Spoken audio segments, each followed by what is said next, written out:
Hello.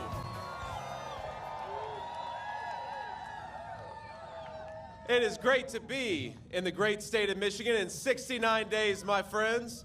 We're going to take this country back. We're going to elect Donald J. Trump, President of the United States, and it is going to start right here with the great people of Michigan.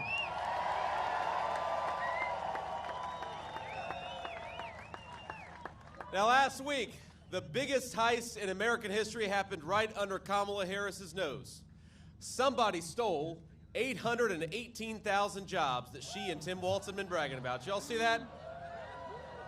Where'd they go? Now, you may not have heard this because our friends in the back, the media, doesn't like to talk about it, but what really happened is this. The Harris administration had to admit that more than a quarter of all the jobs that had supposedly been created last year were actually fake. They never existed.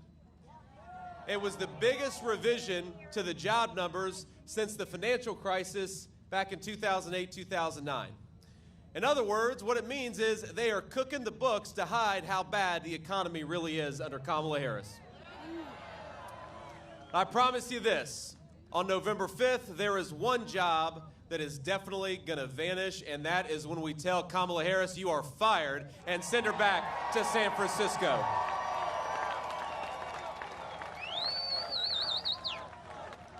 Now,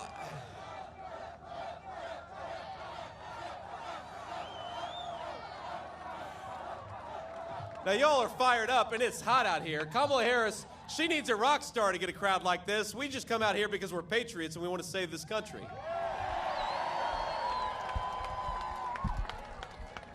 Now, Kamala, I don't know if you noticed, if you paid attention to the news lately, Kamala has decided that the American people don't like her policies, and she's exactly right about that. Just take one, immigration. Kamala Harris, remember, she suspended deportations on day one. She stopped Donald Trump's Remain in Mexico policy. That was on day one, and that's why we have a wide open southern border. But I read a story this morning that her advisors are considering just copying all of Donald Trump's policies. They're more popular. In fact, I've heard that for her debate in just a couple of weeks, she's going to put on a Navy suit, a long red tie, and adopt the slogan, "Make America Great Again." I think that's what... But we're not going to let the American people forget that Kamala Harris is the candidate of American decline. She cast the tie-breaking vote for the Inflation Explosion Act. She cast the tie-breaking vote to send interest rates and mortgages through the roof. She opened that border on day one, and as much as fake Kamala wants to pretend that she now agrees with Donald Trump, we've got to remind her she's the vice president right now. Stop talking about what you're going to do. Start talking about what you are going to do right now because you're the vice president. And what she has done has been a disaster. Now, I will confess that in some ways I have a soft heart, ladies and gentlemen. In some ways I feel bad for Kamala Harris. They don't. You don't. But I'm not sure that this is a woman who knows what she actually believes. She is, if you think about it, she's just a cog in the wheel of a very corrupt system. Now let's go back in time a few years and just remember the formula of Kamala Harris and her handlers and what it wrecked. Now step one was to ship all of our good manufacturing jobs to Mexico, to China, to far-flung corners all over the world. Remember, Kamala Harris supported the reauthorization of NAFTA, which has been terrible for the state of Michigan, the state of Ohio, and the state of Pennsylvania. Proud towns became ghost towns. Dignified American workers became dependent on the government, and families, including a lot of families like mine, fell apart under financial stress. Now that was step one. Did we ask for any of that? Now here's step two. Step two is open our border to millions of illegal immigrants. And into that void of joblessness, poured drugs and a lot of cheap labor. Our leadership, including Kamala Harris, they said it was compassionate, but it was a lie. What they really wanted, my friends, was millions of voters for Democrat policies, and they wanted millions of cheap laborers. American wages went down, and our leaders learned they could ignore their own citizens in their quest for power. Now that was step 2, and I asked, did we ask for that? Now the next step was a lot of stupid foreign policy. Our leaders couldn't deliver prosperity, but they could deliver war and conflict. So we invaded countries all over the world, and then we invited other countries to invade us through illegal immigration. Our people got poorer, our leaders got richer, and they got more powerful. Now that was step 3, and I asked, did we ask for that? Now I've lived, and I know a lot of us in this crowd have lived the consequences of these failures. And I saw it very personally, my friends. My parents divorced. My family began to struggle. My mom, God love her, she found solace in the prescription pain pills that a lot of kids and a lot of adults were getting hooked on, and then eventually she moved on to some harder stuff. Now I will tell you that I thought I would lose my mom when I was a kid, and I prayed every single day that she would somehow find her way to a second chance. And I'm very proud, my friends, to tell you, not only did my mom find a second chance, but she's here with us today campaigning with me in the state of Michigan.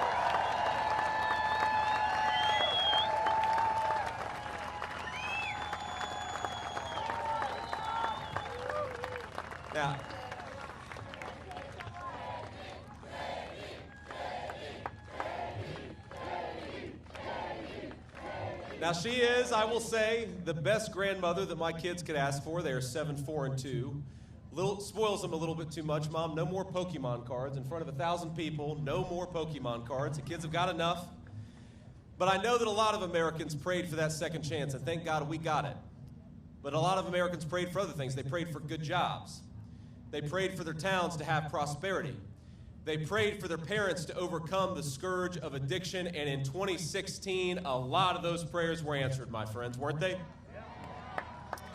After a generation of Americans being ignored by their leaders, Americans spoke with a unified voice, and you know what they said? They said, no more bullshit, and they sent Donald J. Trump to the White House.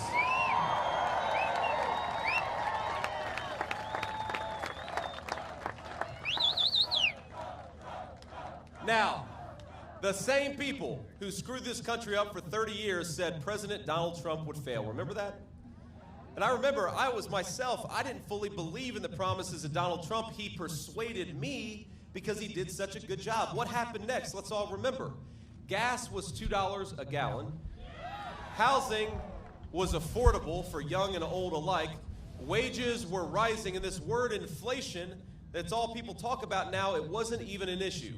We had broad prosperity for every American, rich and poor. Donald Trump stopped the stupid wars and stood up to the bad guys all over the world.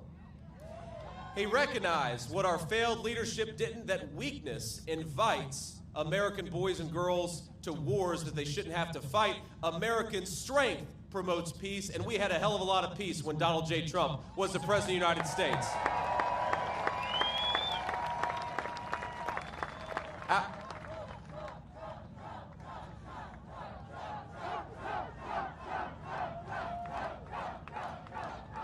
I gotta get whatever we fed these guys behind me. They're having a good time. Our border, my friends, our border was secure. Overdose deaths were coming down where they had gone up for 15 years. And a lot of people who struggled in my hometown had good jobs and good prosperity, and it happened all across the state of Michigan and Ohio. My mom, she got clean and she stayed clean. That was my personal victory that happened. And for every lie, remember, for every lie they told about Donald J. Trump, he just kept on plugging away at doing the American people's business. He did it so well, we had take-home pay rising faster than it had in 30 years. Our corrupt leadership, remember this, our corrupt leadership said, if you put tariffs on China, prices will go up. Instead, Donald Trump did exactly that. Manufacturing came back and prices went down for American citizens. They went up for the Chinese, but they went down for our people.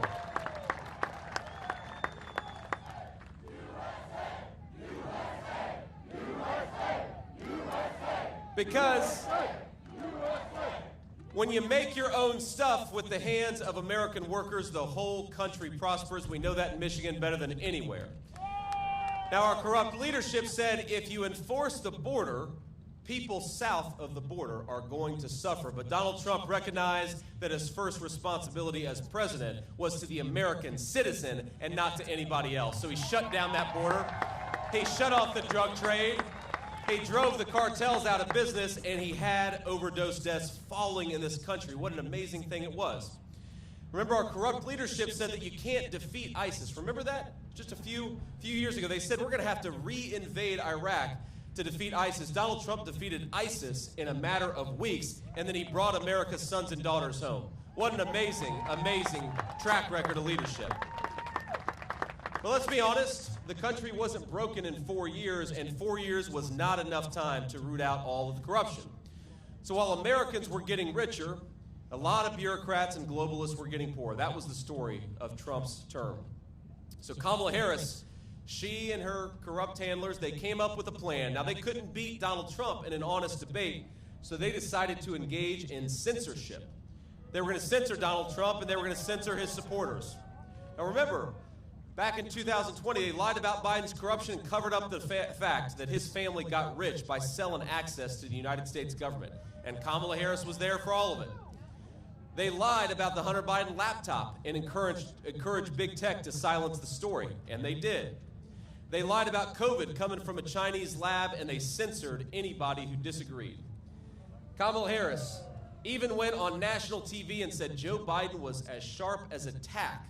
Even he was clearly mentally incompetent to do the job, and so it's obvious what's been going on, right? Kamala Harris has been calling the shots. And by lying about his mental fitness for the job, she got what she always wanted, which was more power. And what was the result? On her watch, gas prices are up 50%. Housing costs have doubled. You talk to a young person today, young people cannot afford to buy a home in their own country. We're turning a generation of 20 and 30-year-olds into permanent debtors. Donald Trump and I believe young people ought to own a stake in their own country, be able to build a life and start a family. That's what we're fighting for. Grocery prices under Kamala Harris are up 21%, and I think that undercounts it. A record number of Americans are working multiple jobs. The housing market is as unaffordable as it has ever been. And the average new car costs nearly $50,000. Americans, this is heartbreaking. We now owe more than $1 trillion in credit card debt, a record high at a time when interest rates are going up and up. That's not all she did, my friends. She isn't just causing high prices, she is undoing the incredible work that Donald Trump did to rebuild American manufacturing. Now, we stand very close, of course, to the new Goshen factory, right? That's right. And remember the tie-breaking vote that she cast to send inflation through the roof. Remember that vote? That vote also made Chinese companies like Goshen eligible for millions of your taxpayer dollars. Now, the great Mike Rogers, who's running for Senate, has been a champion on this issue. Thank you, Mike, for doing what you do. There we go, stand up. But it's not just great, it's not just the really good ones like Mike Rogers. Even some of the folks in Obama's administration said that the Goshen factory plant is a threat to America's national security. Even Obama's leadership. But Kamala Harris not only wants to allow the Chinese Communist Party to build factories on American soil, she wants to pay them to do it with our tax money. Now, China has also, of course, stolen from Michigan car companies and unfairly subsidized its auto industry for years. That is the wreckage of what the Chinese have been doing. And now Democrats in this state, and including Kamala Harris, want to give them hundreds of millions of dollars to those same companies that have been undercutting Michigan auto workers. What a disaster, isn't it? Now, I know, like I said, we've got some great leadership, like Mike Rogers, who are helping us in this fight. We've also got Chairman Pete Hoekstra, who will help turn Michigan red. Where's Pete at?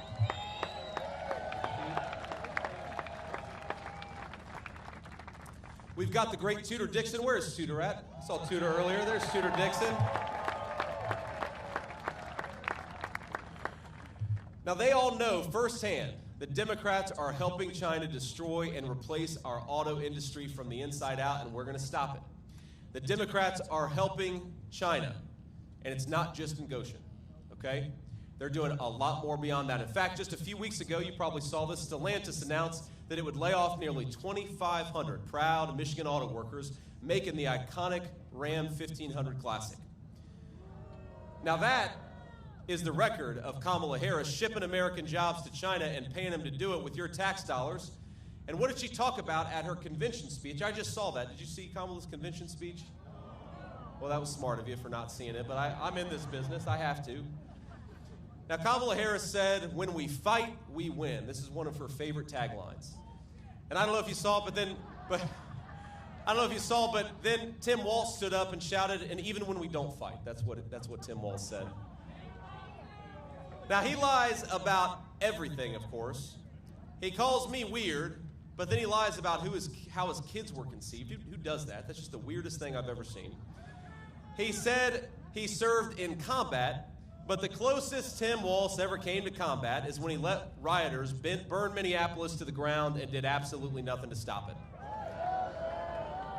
And I know we have got a lot of veterans out there. I served in the United States Marine Corps, and I did go to Iraq when my country asked me, and I'm proud of it. And I know a lot of veterans who take offense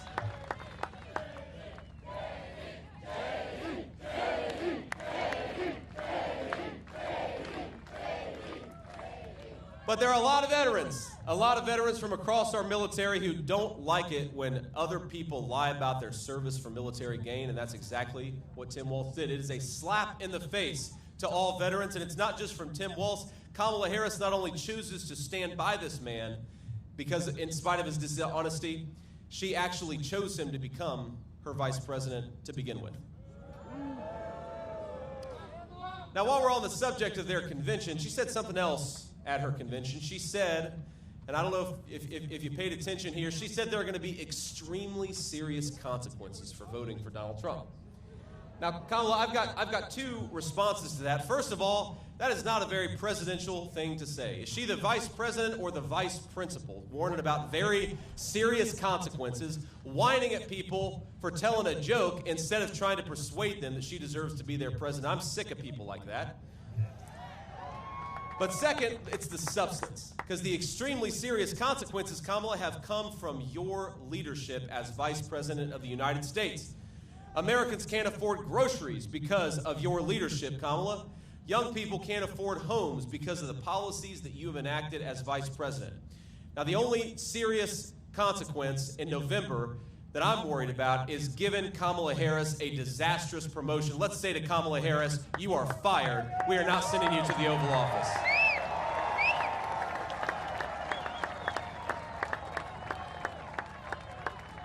Now, my favorite line from Kamala is she says, if you elect her president, she is going to fix it all on day one. Well, Kamala, I hate to break it to you, but day one was 1,300 days ago. You've been vice president for 3.5 years. What the hell have you been doing during all that time?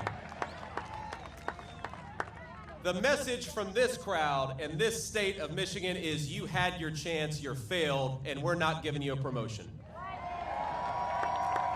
And Donald J. Trump is coming back to clean up your mess, Kamala Harris, and it's going to start right here in the state of Michigan.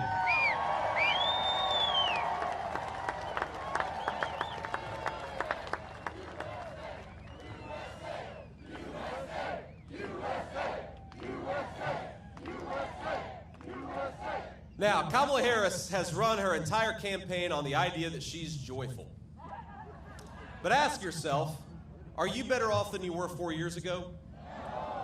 The only person in America who could possibly answer yes to that question is probably Kamala Harris herself. She went from getting no votes for president and having to drop out to getting no votes for president and becoming the Democrat nominee, all without lifting a finger. No wonder Kamala's joyful. Now, never mind the fact that Americans can't afford groceries. Kamala got her promotion. Never mind that our fellow citizens can't afford their rent because Kamala, she's having fun. And never mind that Kamala Harris is on the cusp of running us into World War III. Kamala will laugh all the way to the bank while her donors get rich, and we know it's not going to be her family sacrificing to pick up the mess. But I got to tell you, as much as I am frustrated with Kamala Harris, I am so hopeful about the future of our country. We have the most beautiful country in the entire world, don't we? I've been flying around the country, I've been driving around the country, and you get a new perspective running to be the next vice president that I'm so grateful for. We've got natural resources all across this country that are the envy of the world, my friends. We just need better leadership. It is that simple. Better leadership. That's all we need to fix this country. So here's what we're going to do, and we'll offer a little contrast. Kamala Harris wants to open the border. On day one, Donald Trump is going to close the southern border, and his message to every illegal immigrant is pack your bags because you're going home.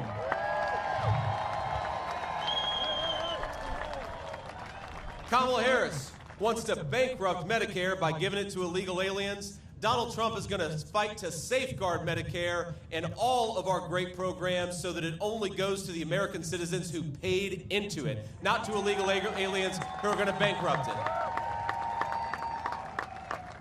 Now, Kamala Harris wants to shut down American energy and drive manufacturing out of this country. Donald Trump has a different idea. He is going to drill, baby, drill. We're going to unleash American workers and bring back those great factories. Kamala Harris wants to reward companies that ship American jobs overseas, and she wants to raise taxes on American workers. Donald Trump is going to cut taxes for American workers, cut taxes for the businesses that hire them, and raise the tariffs on the companies that are shipping jobs overseas. That's our promise, and that's exactly what Donald Trump's going to do.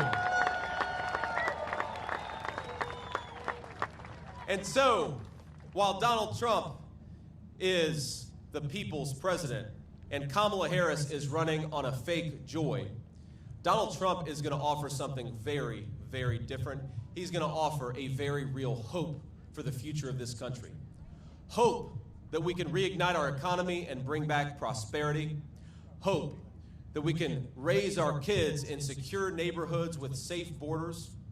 Hope that we can renew the patriotism that binds us together as one nation under God. Amen. My friends, the American dream right now, it probably seems a little out of reach to a lot of us.